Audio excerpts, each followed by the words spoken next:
हमारे जीवन का एक अभिन्न भाग है। कर्म सभी करते हैं, परंतु क्या कर्म करने से पूर्व एक बार विचार करते हैं? क्या सोचते हैं कि प्रत्येक क्रिया की प्रतिक्रिया अवश्य होगी और वो किसी और कर्म, किसी और फल को जन्म देगी?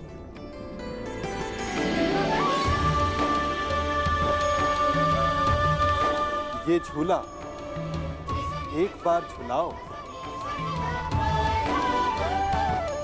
तो लौटकर अवश्य आएगा। उसी प्रकार हमारे कर्म और उसके फल लौटकर आते हैं।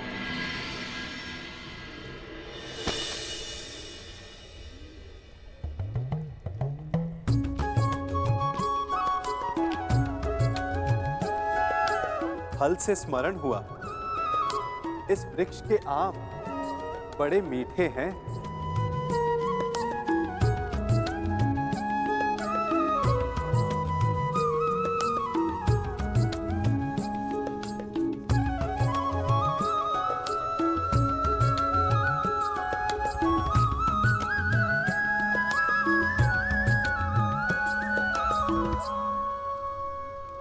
इस वृक्ष को बोने वाले ने कदाचित इसके फल खाने की इच्छा नहीं की होगी।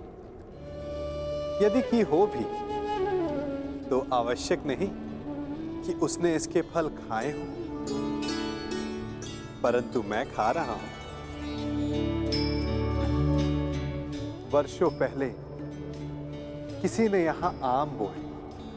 यदि वो कांटे बोता तो कदाचित वो पांव में चुभते। कभी कभी हमारी पिछली पीढ़ी के कर्मों का फल हम खाते हैं और हमारे कर्मों का फल हमारी संतति भुगतती है। कर्म करते समय फल की चिंता करना ना करना ये प्रत्येक व्यक्ति विशेष का अधिकार है, परंतु वो फल बो रहा है या कांटे, उस पे विचार कर लेना उसका कर्तव्य है। क्योंकि मीठा फल मिलेगा या कांटों का दंश सहना पड़ेगा, ये तो आज आपके बोए पर निर्भर करता है। नियति केवल ये निर्धारण करती है कि उसे आप भोगेंगे या आपका भविष्य।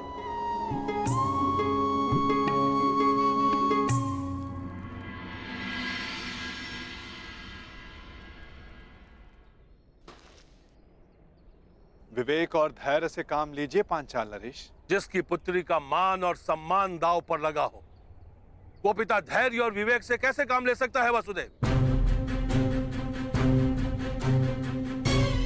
आज आप बीच में नहीं आएंगे। वसुदेव, आज पांचाल नरेश द्रुपद पर एक नहीं अपितु 5 ब्रह्म हत्याओं का पाप लगना निश्चित है।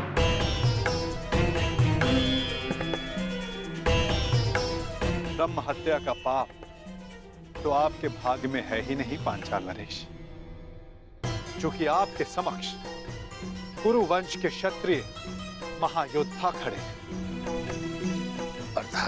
अर्थात ये पांचाल नरेश, ये और कोई नहीं परंतु कुंती पुत्र पांडव है।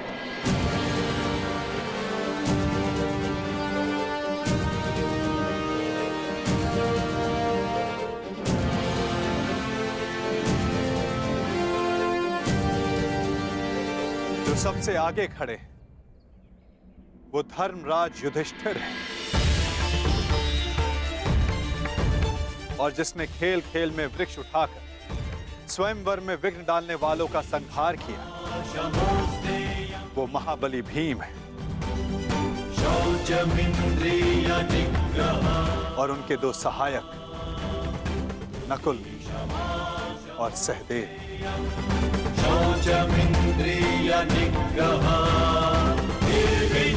और जिसने असाध्य लक्ष्य भेद कर द्रौपदी को वर,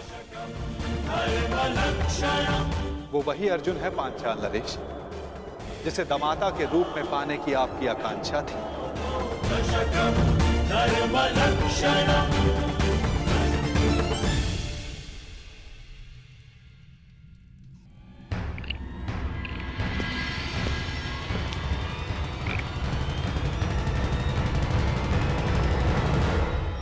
पधारिए अंगराज कर्ण।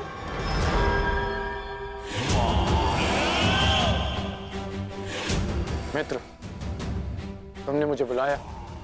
हाँ। यदि तुम भी यही पूछना चाहते हो कि मैंने उस ब्राह्मण युवक को जाने क्यों,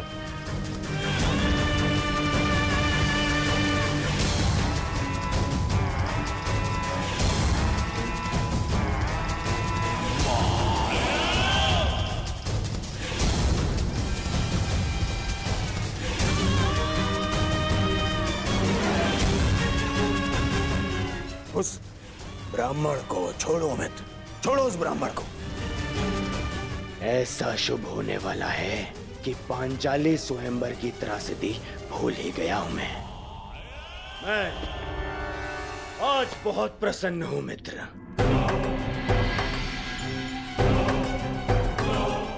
मेरा और तुम्हारा, हम दोनों का स्वप्न पूर्ण होने वाला है।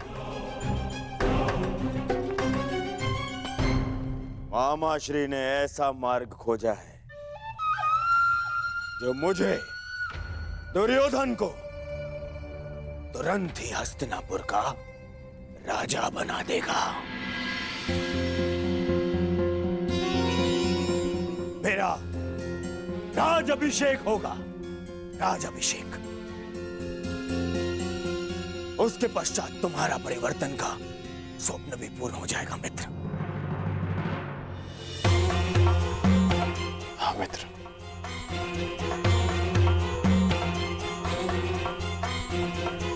परंतु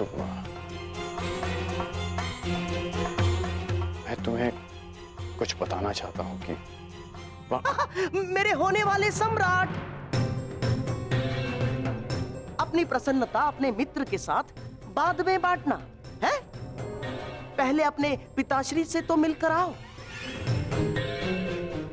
वो तुम्हारी कब से प्रतीक्षा कर रहे हैं।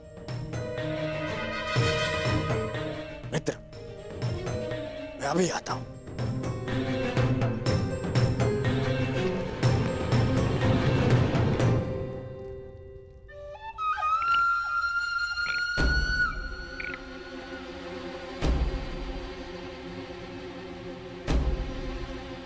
जब तक दुर्योधन लौट आए तब तक चौसर के दो दो हाथ हो जाए अंगराज कर्ण।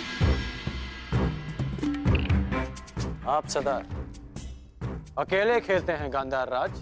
हाँ, अकेला ही खेलता हूं, क्योंकि जो स्वयं के साथ अकेला खेलता है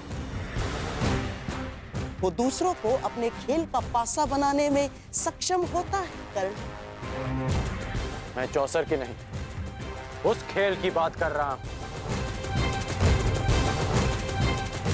जो आप हस्तिनापुर में खेल रहे हैं।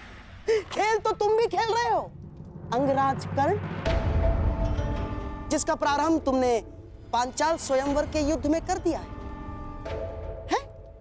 सत्य और निष्ठा से कोई भी मनुष्य अपने लक्ष्य तक नहीं पहुंच सकता कर्ण ना। और तुम ये मत भूलना कि तुम दुर्योधन की किसी भी परिस्थिति में साथ देने की प्रतिज्ञा से बंधे हुए हो कर्ण। क्या कहना चाहते हैं आप? यही कि तुम और मैं, केवल हम दोनों ही जानते हैं कि पांडव अभी जीवित हैं।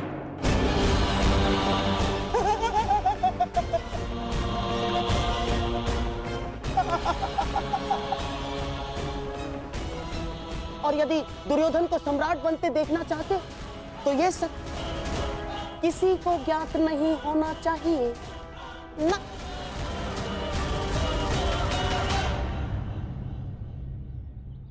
पांचाल नरेश पर ब्रह्म हत्या का दोष नहीं लगेगा? किंतु आप पांचों दोषी।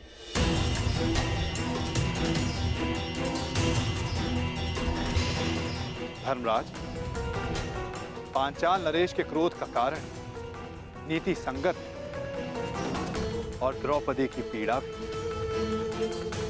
यदि कुछ अनीति हुई है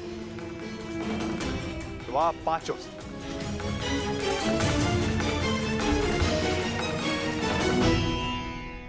स्त्री कोई वस्तु नहीं जिसे बांट लिया जाए।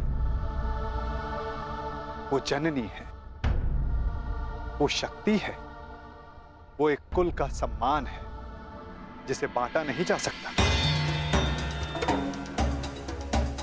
सर्वप्रथम द्रौपदी को भिक्षा बताना सर्वथा अनुचित था।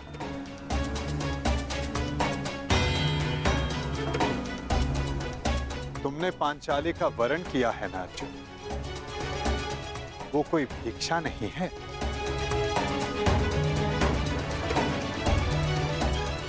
हुआ श्री, वचन सोच समझकर मुख से निकाले जाने चाहिए। अनुचित समय पर निकले अनुचित शब्द ब्रह्मास्त्र से भी अधिक विनाशक सिद्ध होते हैं।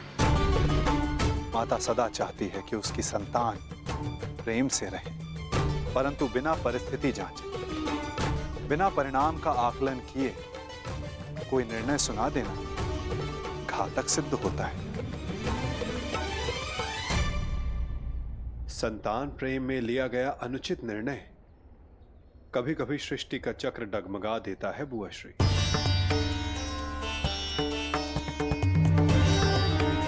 पांडवों से भूल हुई है माना, देवी कुंती से भूलवश वाकदान हुआ है यह भी माना, परंतु वसुदेव, इसमें मेरी पुत्री का क्या दोष? मेरी पुत्री के भविष्य का क्या होगा? ये निर्णय तो स्वयं पांचाली ही ले सकती है। पांचाल नरेश,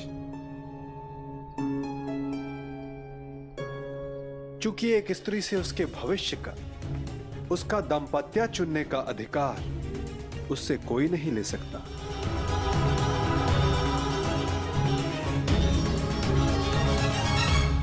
मुझे तुमसे सहानुभूति है सखी, परंतु ये निर्णय तुम्हें स्वयं ही लेना होगा।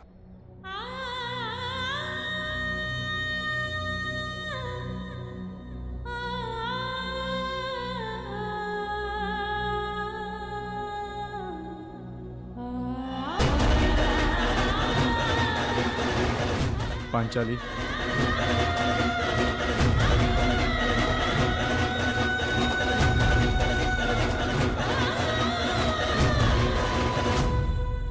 मुझे विश्वास है कर्ण कि तुम न अपनी प्रतिज्ञा तोड़ोगे और ना ही दुर्योधन का स्वप्न। पूर्ण विश्वास। तुम कुछ कह रहे थे योद्धा की रणनीति के विषय में। एक सच्चा योद्धा युद्ध नीति का पालन करता है। वो ना कारण किसी से युद्ध करता है और ना किसी का अधिकार छीनता है। परंतु ये बात आप कैसे समझ सकते हैं? क्योंकि हाथों में बांसे रखकर षड्यंत्र रचने वाला एक सच्चे योद्धा का मन नहीं समझ सकता। अब मेरी सुनो, राजनीति में सच्चा योद्धा वही है, केवल वही है जो विजयी होना जानता है। वो चाहे धनुष बाण से हो, शस्त्रों के संधान से हो, या चाहे मनुष्य की बुद्धि से हो। तो शकुनी को दुर्बल योद्धा समझने की भूल कभी मत कर बैठना अंगराज कर्ण। सीधे पांव पारा।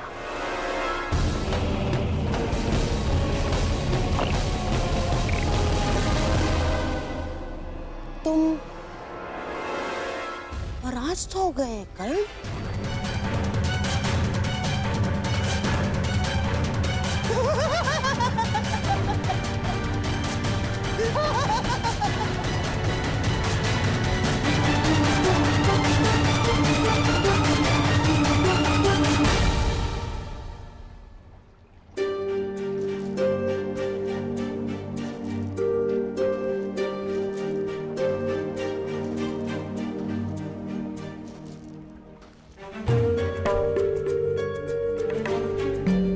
सखी, क्यों? किस लिए सखा? आप तो मेरे सखा हैं और सर्व ज्ञाता भी। क्या यही मेरा प्रारब्ध है? फिर क्यों मुझे इस दुविधा में उलझने दिया आपने? तुम्हारे प्रारब्ध का निर्धारण तुम्हारा चयन करेगा सखी। तो क्या चयन करूं मैं वासुदेव? पिताश्री ने यज्ञ करके एक पुत्री की कामना की थी जो अर्जुन से विवाह कर सके, और मैंने भी अपने प्रथम श्वास से यही अनुभव किया है कि अर्जुन को पाना ही मेरे जीवन का प्रयोजन है, और आपने भी इस प्रयोजन को सिद्ध करने में सहयोग दिया। और अब जब ये प्रयोजन सिद्ध हो गया तो एक नई दुविधा उपस्थित हो गई। एक ऐसे पद पर ला खड़ा किया है आपने, समझ ही नहीं आता कि कौन सा पद स्वीकार करूं। क्या इस दुविधा में पड़े रहना ही मेरे जीवन का प्रारब्ध है? हम सब यात्री हैं सखी, और हर यात्री के मार्ग में कभी ना कभी ऐसे मोड़ आते हैं जब वो संशय में घिर जाता है। उस समय तनिक पीछे हटकर परिणाम और उद्देश्य के विषय में सोचना चाहिए, देखना चाहिए कि किस मार्ग पर क्या मिलने वाला है। तनिक विचार करो सखी, यदि तुम पांचों पांडवों से विवाह करने के लिए हां करती हो तो क्या होगा? इतिहास सदा के लिए मुझे 5 पतियों की पत्नी के रूप में जानेगा।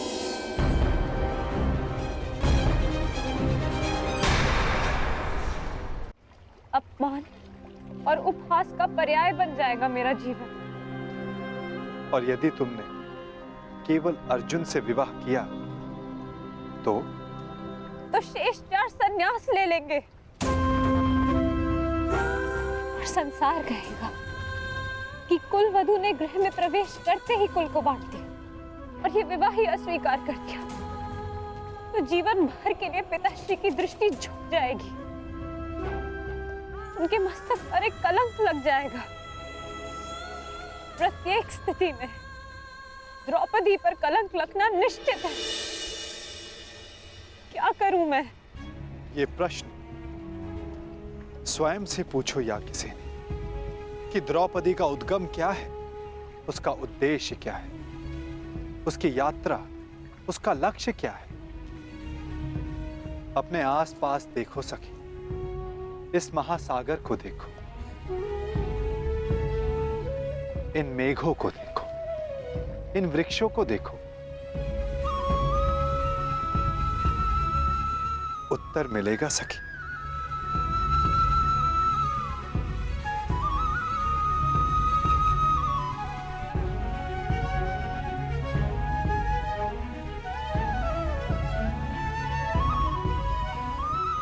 तो क्या कहा इस महासागर ने, इस मेघ, इन वृक्षों ने? यही कि यदि उद्देश्य से हट जाए तो उद्गम भी लांछित होता है।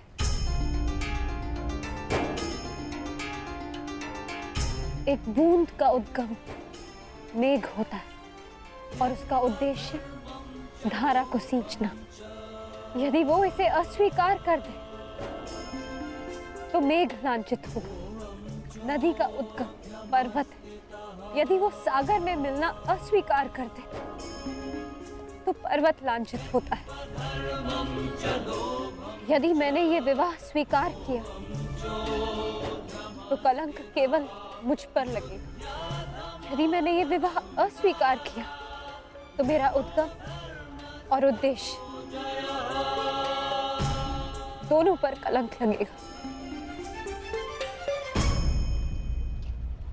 तो क्या चुना तुमने सखी? यही कि यदि मेरा जन्म इतिहास की धारा को बदलने के लिए हुआ तो इतिहास बनना पड़ेगा मुझे। कदाचित इसलिए ही अग्नि मेरा उद्गम, क्योंकि जीवन भर इसकी ताप को सहना है मुझे।